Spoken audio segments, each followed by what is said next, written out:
of Perfect 10 Physical Therapy. I was a gymnast my whole life up through college, and now I'm a physical therapist and a strength coach. I got my doctorate in physical therapy from Sacred Heart University in 2015 and began specializing in treating gymnasts in 2016. I've been lucky enough to have the opportunity to work with gymnasts at all levels, including some elite and Olympic athletes. And in that time, I've learned a lot on the PT side, as far as anatomy and biomechanics, and how to keep our gymnast bodies ready for the unique demands of the sport. As a former gymnast turned coach and physical therapist, something that I never really thought of before is that our upper extremities have not been evolved for weight bearing. I'd grown up doing handstands and in a gym all the time, so it was pretty normal for me to be doing those types of things. But when you think about the knee and the hip, we weight bear through those all the time, and they've evolved to have thicker joint surfaces and thicker cartilage. That's just not typically present in the upper extremity. When someone does gymnastics, over time they actually do develop some of these changes, but the question currently is how sustainable are they and what could happen during this time out? Also, what can we do to maintain some of these changes so that when we do get back in the gym, the girls are ready and prepared and we can mitigate some injury risk?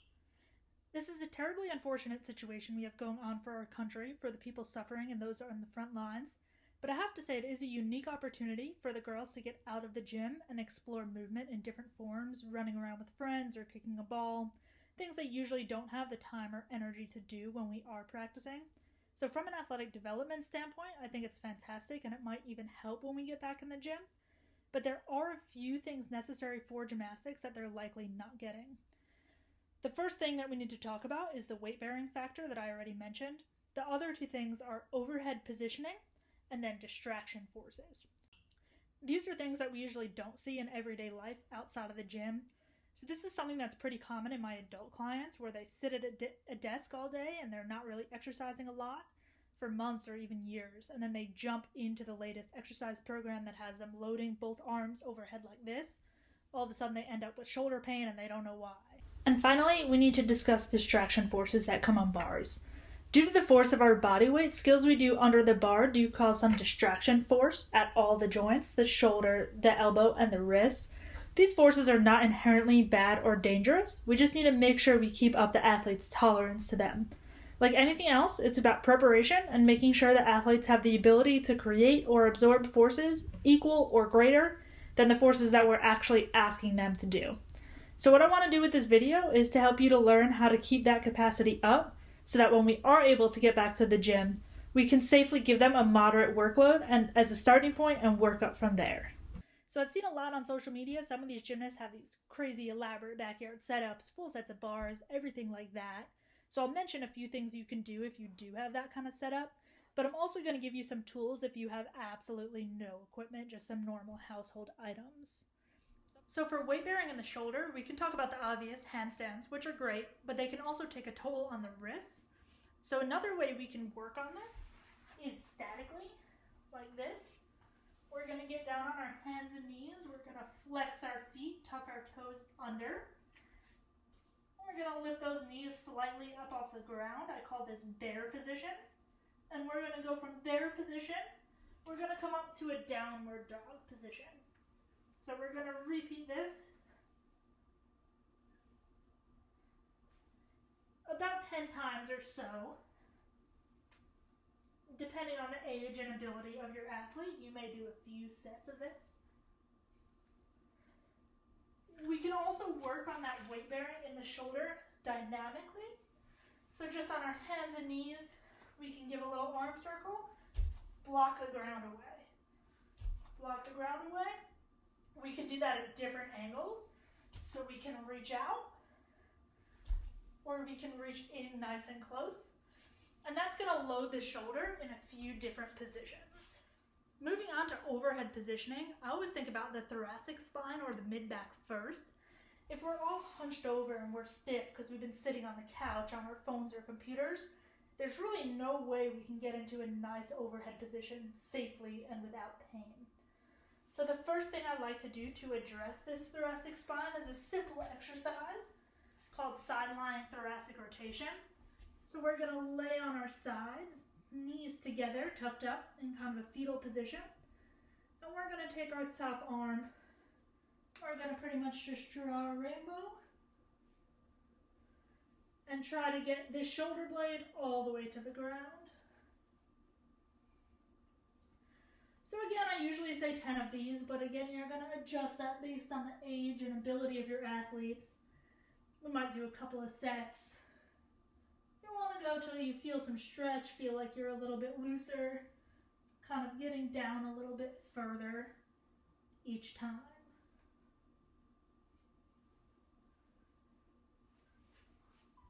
Another way that we can address this overhead position is something that I call wall angels. So it's pretty simple. We're going to sit up against a wall. I really like to use a pike position. We want to make sure that back is all the way flat against the wall and we're not really arching. And we're going to put our elbows and knuckles up on the wall, and we're going to slide them up until they get over our heads. So you can see I'm a little bit limited in this and I probably need to work on it, but the goal would be to really get all the way up here without those elbows and hands coming off the wall like mine just did. So that's super easy for you. If you have a band, something stretchy like this, it can be a thick one or a thin one, even one of those small loops. You can hold on to it, kind of do the same thing. Bring that band on top or behind your head a little bit, sliding up and down. One thing that we need to do is keeping the lats flexible and stretching those. It's a large muscle that extends all the way from the armpits down to the low back. And if we get tight under the shoulders, we can end up arching more to get our hands up. That puts a lot of pressure on the lower spine. It can give us things like stress fractures and inflammation in the lower back. So my favorite stretch to deal with this, we can use a chair, which I'm going to use.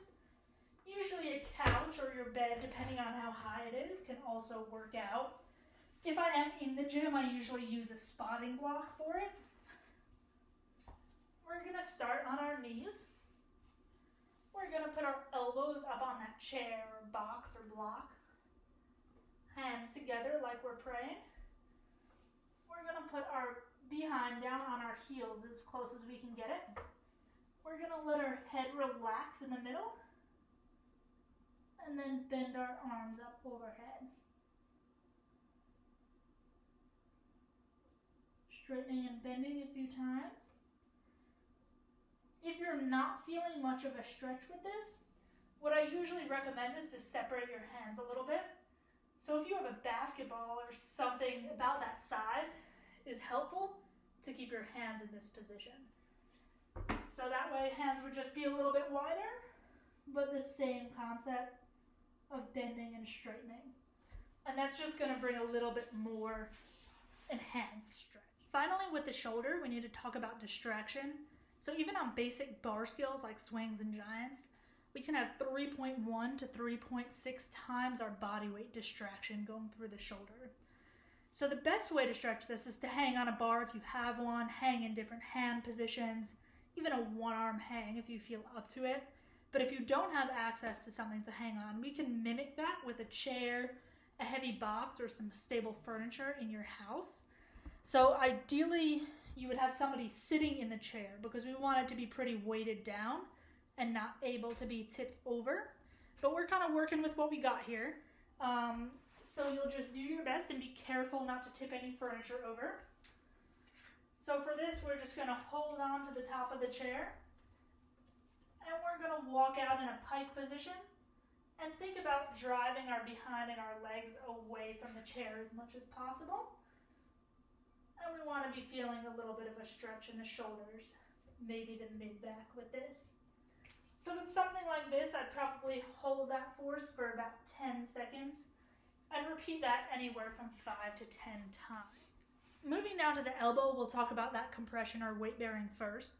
So any of the exercises for the shoulder will also help the elbow for weight bearing on it.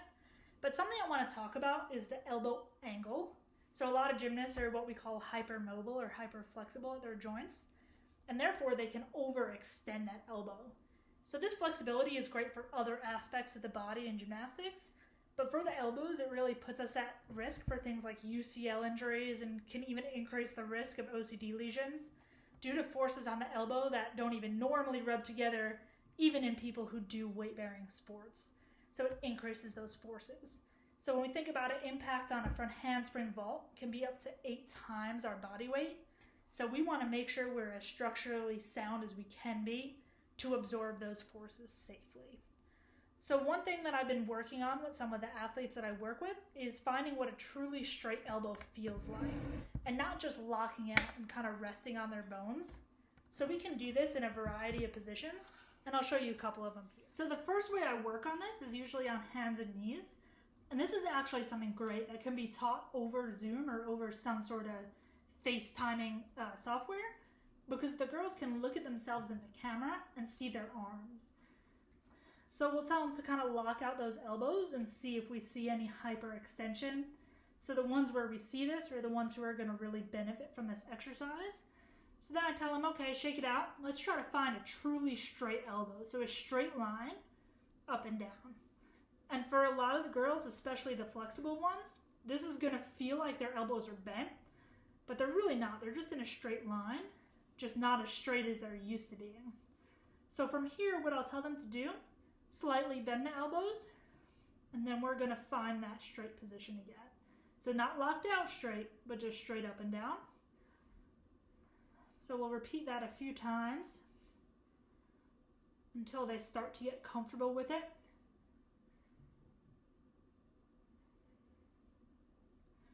So something you might also do in just this position that I wouldn't really carry over into the other positions because it's defeating the purpose, just to help them get the idea, is then have them go from that locked out position to that straight position, so that they're really feeling the difference. What does a straight elbow feel like versus a locked out elbow?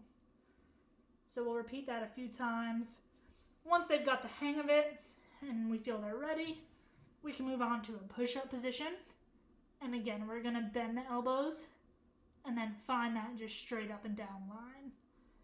Bend, find that straight up and down line. After we've done that a few times, again, depending on the age or the ability of the athlete, we're going to go into like a downward dog position or upside down letter V mountain position, depending on what you might call it. Either way, feet down, behind up in the air, hands on the ground. And we're going to bend those elbows and find that straight line. By this point, they really shouldn't have to be watching themselves in the camera anymore. They should have a pretty good idea. So we can let that head hang down and continue to work on that. Once they're ready with some of the more advanced gymnasts, we might move on to a handstand, actually doing that same thing in a handstand position, maybe up against a wall for some support. Now we're not trying to do a full handstand push-up here, but just a slight bend in those elbows, and then find that straight up and down position. As far as overhead positioning goes in terms of the elbow, what I usually see are actually nerve restrictions rather than muscle restrictions. So I just want to show you a quick nerve glide we can do to make sure everything is moving there okay. So what we're going to have the athletes do is sit or stand. They're going to put one arm directly out to the side and then flex their hand, so to speak, so that their fingertips are facing the ground. Now with this exercise, we probably do want to get them into that fully locked out elbow position. We're not putting weight on it, so it's okay. Once they're here, we're going to ask them to tilt their head away from that arm. And what we want to feel with this is some stretch, maybe even some burning or tingling along the front area of the elbow here. And then when they raise their head up, that should pretty much go away. If not completely, when they relax their arm, it should completely go away. So with some gymnasts, depending on where their restriction is, they might actually feel this more with their hand up or even turned in a little bit. So you can kind of play with it, have them try different positions, see where they feel some restriction, stretching, kind of work on that. Finally, for distraction at the elbow, any sort of hanging again will be good. But I'll show you a quick trick that you can do using a hand towel that will mimic some of that distraction at the elbow. So what you're going to do is just roll it up like this. We're going to put it right in our elbow crease. and kind of fold it over like this. And once we have it folded over in that elbow crease, we're going to bend our elbow as hard as we can, almost like we're trying to make a muscle, and then straighten it, bend into the towel, and straighten it. And we'll do this for a few sets of 10 again. And what we should be feeling with this is a little bit of a deep stretching on the back of the elbow. That is actually getting a little bit of distraction in the joint here, but it definitely shouldn't be painful, just a little bit of a stretch. Finally, last but not least, we have the wrist. So as far as weight bearing goes, a lot of the compression techniques we went over for the wrist and the elbow apply. The biggest thing here is maintaining the flexibility to weight bear. So when you look at other athletes or adults and we look at their wrist extension, they may not have that full 90-degree angle that's imperative for gymnasts to be weight bearing.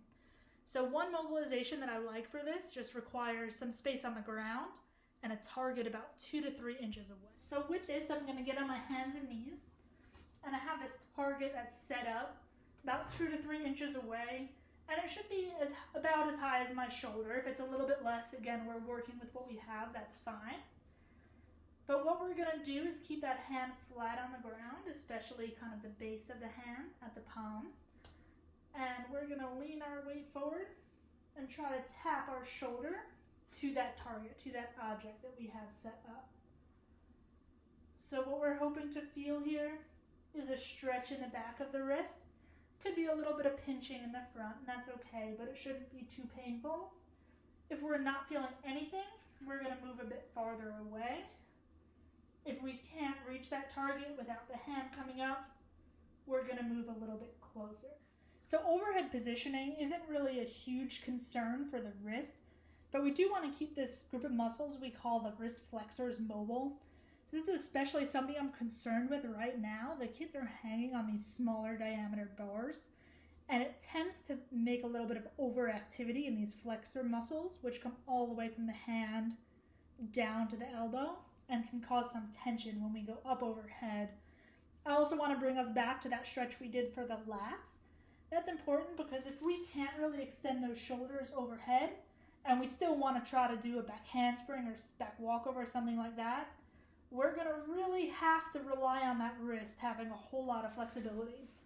So if we have the lats flexible, the nerves are mobile, the wrist should be okay, but one stretch we can do to counteract some of that small, tight gripping is very simple. We're just going to put one hand out front like this. We're going to take our other hand and we're going to gently pull back on our fingers until we feel some stretch underneath here. So depending on the athlete that you're working with, they may feel more of a stretch with their elbow bent at the side or straight up like this. Either one is fine. Holding in bouts of 10 seconds, we can repeat up to 10 times on each side. This is not really one we can overdo as long as it's not painful. So as long as there's a stretch and we're feeling good, we can continue with this one. So finally, looking at distraction, this isn't usually, again, a huge deal in the wrist, because when we're hanging on bars, we do have some of that gripping. So that same thing that's kind of concerning me about the overhead positioning is really helping with the distraction. Those active muscles, they cross the wrist, and they're not going to allow a whole lot of pulling force in there. But there is something simple that we can do at home to kind of mimic this. So we're going to choose one hand to be our working hand and one hand to be our helping hand. So the working hand is going to stay pretty relaxed. The helping hand, we're going to interlock those fingers, make a nice tight grasp, and just give a gentle pull there. Again, we can hold this about 10 seconds and repeat 5 to 10 times. Okay, so now you have some exercises and some things to do to help keep that capacity up for weight bearing when we return. Just want to quickly touch on a few things not to do as well from an injury prevention standpoint. So one is to make your kids do anything they don't want to do or that doesn't feel good for them. We're trying to mimic gymnastics with household items, which isn't ideal, and if they feel uncomfortable mentally or physically with this, it's just not going to have a good outcome. Also remember that this video is speaking to general athletes, gymnasts, who are healthy. So if your child or a child you're working with has any previous injuries or pain, anything like that, some of these exercises may not be appropriate for them, and that's okay. So the second thing that I want you not to do is try to keep up the hours or intensity of practice at home. So no matter how much equipment you have at home, it's just not as safe as the gym. There may be siblings, dogs, neighbors running around, and that's a distraction. The surfaces are not the same, and it can put more pressure on the joints than what they're used to. The third thing I wanted to mention is ground contacts. So this is anytime the hand hits the ground or an apparatus during a skill. And from a joint health perspective, I usually recommend no more than 100 ground contacts in a prepubescent athlete over the course of a practice. So this is going to vary a little bit based on size, age, and level, and a whole bunch of factors, but for now at home, I would keep it more like 25 to 50 until we return to the gym, and from there increase by 10 or so at a time. Finally, one thing not to do is to stress about athletes losing all their skills. Almost all other sports have a full off season. I know gymnastics has a lot more technical aspects than other sports, but the principles are the same. I've worked with a lot of collegiate athletes and even younger ones who had to take some time off due to massive surgeries. Even sometimes with a big elbow or shoulder surgery, you can't even run or do squats or anything for weeks or sometimes months after due to concerns about the healing. And all of them do come back eventually. It may take some time, but that's okay. We're all in the same boat, and we want to make sure that we stay healthy now and come back healthy, even if it takes a little bit longer. If you need any assistance from an injury prevention standpoint for programming your return to gymnastics when it's appropriate, please reach out and I'm happy to do what I can. Thank you and stay safe.